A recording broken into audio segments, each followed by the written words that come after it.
Hello, I'm Cerberus Dark One and welcome to this month's What's on eShop.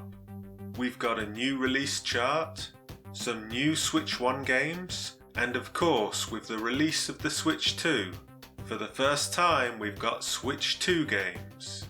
And that's what we're starting with. Now, I do have to say that the Switch 2 eShop is amazing in comparison to the original. It actually loads, and I think it lists all games. Most seem to be compatible, those that aren't you can't buy, but you can still look them up. As for what's available, there's some ports, remasters, a small selection of original games. Shien has a habit of releasing a fast racing game with each console release, here with Fusion. Coming out at the same time as Mario Kart might have taken away from it, but it's a good price. While the cheapest Switch 2 release is the Welcome Tour, or the most expensive, considering all the extra accessories you need to play each tech demo, although I hear there is a way around that, if you just don't have what you need. Now, originally from the Game Boy Color, Survival Kids, a co-op adventure with 2-player local or 4 players online. It doesn't look too bad for younger gamers, with its simplified crafting. A game with a little more action, Cyberpunk 2077, famously a game that didn't work too well when it was released, but the developers have put a lot of work in, and this Ultimate Edition is much improved. It plays pretty well on the Switch 2, and even adds motion and mouse controls to the game. Another surprisingly good port is Street Fighter 6. It has a few Switch exclusive Joy-Con shaking modes, and I think is the only Switch 2 game so far to have a demo. Almost every Street Fighter game is now playable somewhere on the Switch, which takes us into dual releases and upgrades, as Deltarune Chapters 1 to 4 was released for both Switch 1 and Switch 2 on the same day. The Switch 1 version has a demo and a video, but the Switch 2 version doesn't.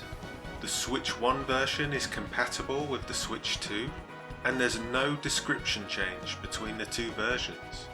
So why get the Switch 2 version? The same goes with Sonic and Shadow Generations.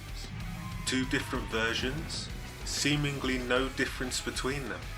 At least they're the same price, I guess. Again, Rado Remastered. Two versions, same price, same description. What's the difference? If you have a Switch 2, you should get the Switch 2 version. But why? At least with Hogwarts Legacy, it tells you how it's enhanced. Improved graphics, audio, load times and controls, including mouse support. But no upgrade.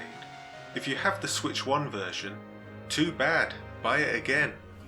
Nobunaga's Ambition adds all the DLC, but the save data doesn't carry over from the Switch 1 version.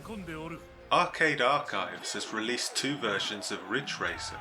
The Switch 2 version costs 10% more, but does have extra network settings and a rewind feature.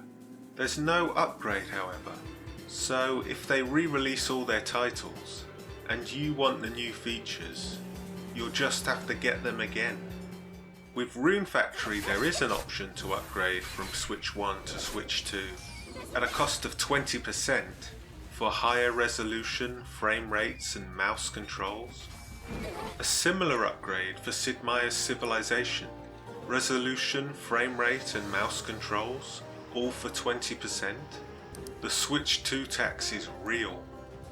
While Nintendo adds roughly 12% for their Zelda upgrades, for both Breath of the Wild and Tears of the Kingdom, which you can also get for free with the online subscription.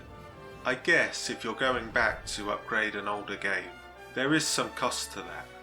But a current game, especially a new release, why the price difference?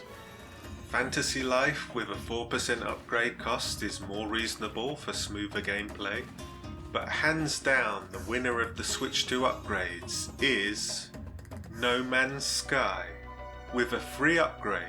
If you've got the Switch 1 version, you've got the Switch 2 version. Hello Games had a rocky launch with this game, but with 9 years of free updates, they've really come through. Now we've covered Switch 2, here are some other new releases.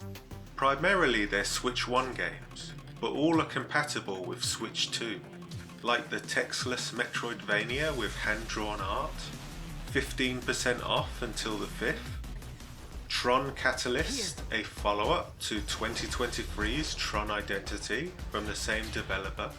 That was a visual novel, but this is much more action-based. There's a new Tron film coming out this year as well.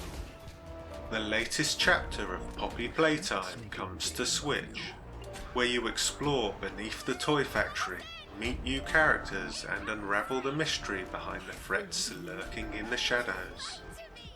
Leftover KO, a low-price, surreal, hand-drawn animated boxing game.